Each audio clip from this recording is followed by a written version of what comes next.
పాత బస్తీలో అప్రకటిత కర్ఫ్యూ కొనసాగుతోందని ఎంఐఎం నేత అసదుద్దీన్ ఓవైసీ విమర్శించారు. తాజా రాజకీయ పరిణామాలపై ఎన్టీవీ స్టూడియోలో మాట్లాడిన ఆయన చార్మినార్ను పరిరక్షించాలని హైకోర్టు ఇచ్చిన ఆదేశాలను కూడా ప్రభుత్వం పాటించలేదన్నారు.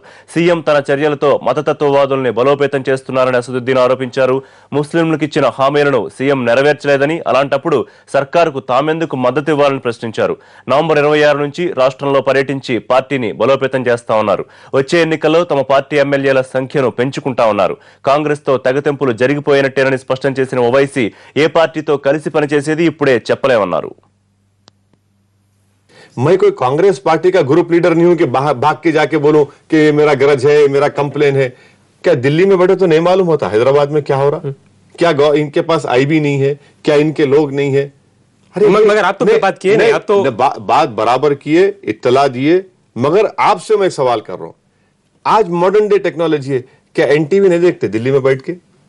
क्या होंगे? आपकी ओपिनियन मुझे पता नहीं. एनटीवी देखते, पेपर्स आते, आईबी से रिपोर्ट जाता, ये सब चीजें उनके पास. So you're accusing them of inaction despite of having knowledge.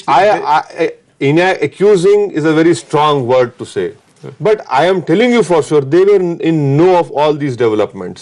There is no point of me going and jumping and telling them no, I am a party president of a political party. मैं एक party का सदर हूं. मैं कोई कांग्रेस का party का आदमी है जाके बोलता हूं कि मेरा हाई कमांड नहीं है. मैं उनको हाई कमांड, हम एलाई है उनके, एक यूपीए का एलाई हूं मैं. और हम सही बात है, हम उनको बताए, बोल दिए कि देखिए ये चीज है, आप इस पर नोटिस करिए, इस पर एक्शन लीजिए. अब नहीं लिए तो हमारे को तो डिसीजन लेने का, हम डिसीजन लिए. దశాబ్దానికి పైగా కాంగ్రెస్ తో ఉన్న అనుబంధానికి ఎంఐఎం ఫుల్ స్టాప్ పెట్టింది. కేంద్ర రాష్ట్ర ప్రభుత్వాలకు మద్దతు ఉపసంహరించుకుంది. అంతేకాదు కిరణ్ సర్కారును కూలదోయడమే లక్ష్యమని ప్రకటించింది. ఇంత హఠాత్తుగా ఎంఐఎంకు ఎందుకు అంత కోపం వచ్చింది? తెర వెనుక జరిగిన పరిణామాలేంటి?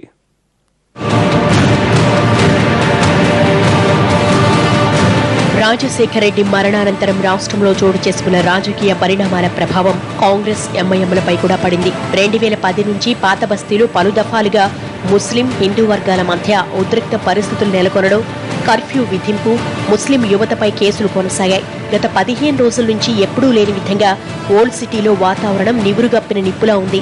దీనికి తోడు చార్మినార్కు ఆనుకుని ఉన్న భాగ్యలక్ష్మి దేవాలయ నిర్మాణాన్ని విస్తరించాలని హిందూ వర్గాలు ప్రయత్నిస్తున్నాయని, దీనికి కిరణ్ ప్రభుత్వం సహకరిస్తోందని ఎంఐఎం భావిస్తోంది.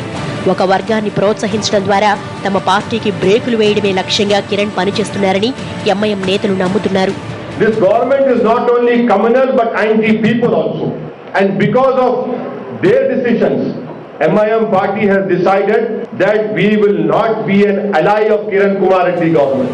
ముస్లింల మనోభావాలు దెబ్బతినే విధంగా ఉన్న ప్రభుత్వ చర్యలను అడ్డుకోకపోతే ఆ వర్గాల ఓటు బ్యాంకు పునాదులపైనే ఆధారపడిన తమ పార్టీ మనుగడ అనుమానాస్పదంగా మారుతుంది. తమ అస్తిత్వానికి ముప్పు వచ్చే పరిణామాలు అడ్డుకోవాలంటే కాంగ్రెస్ కు వ్యతిరేక వైఖరి చేపట్టక తప్పదనే అభిప్రాయం పార్టీ వర్గాల్లో వ్యక్తమవుతోంది. అందుకే కిరణ్ సర్కారును కూలదోయడమే లక్ష్యంగా రాష్ట్ర వ్యాప్త పర్యటన చేస్తామని అసద్ గట్టి హెచ్చరిక సంకేతాలు పంపించారు. Congress party will go into dumps if this present policy of appeasing to communal forces like BJP and Sangh Parivar continues. If this misgovernance keep on, already they are very weakened. It is for them to take a decision, take a call. No, let me say this to you very clearly, that yes, Jagan Mohan Reddy is my friend. Kiran Kumar Reddy was my friend. Mahavir ఆసుపత్రి lease వ్యవహారంలో కూడా గత కొన్నాళ్లుగా MIM Congress ప్రభుత్వంపై అసంతృప్తిగా ఉన్నట్లు తెలుస్తోంది. ఇది కూడా ఇంత పెద్ద నిర్ణయం తీసుకోవడానికి ఓ కారణమన్న వాదన వినిపిస్తోంది. అయితే ప్రస్తుతానికి కిరణ్ పైన కాంగ్రెస్ పైన నిప్పులు చెరిగినా, యూపీఏకు మద్దతు ఉపసంహరించినా సోనియా గాంధీ పట్ల స్నేహభావాన్ని మాత్రం వీడేటట్లు కనిపించడం లేదు అసదుద్దీన్. ఇక కాంగ్రెస్ పార్టీ నేతలు కూడా ఈ వ్యవహారాన్ని సింపుల్ గా కొట్టిపారేస్తున్నారు.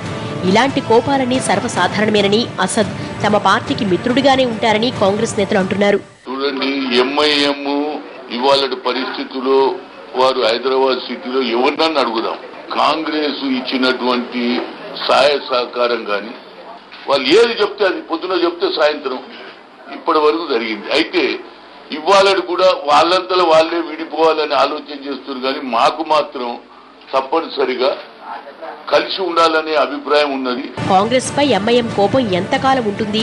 ఇది టీ కప్పులో తుఫానులా ముగుస్తుందా లేక ప్రభుత్వాన్ని కూల్చేదాకా కొనసాగుతుందా అన్నది సస్పెన్స్ గా మారింది.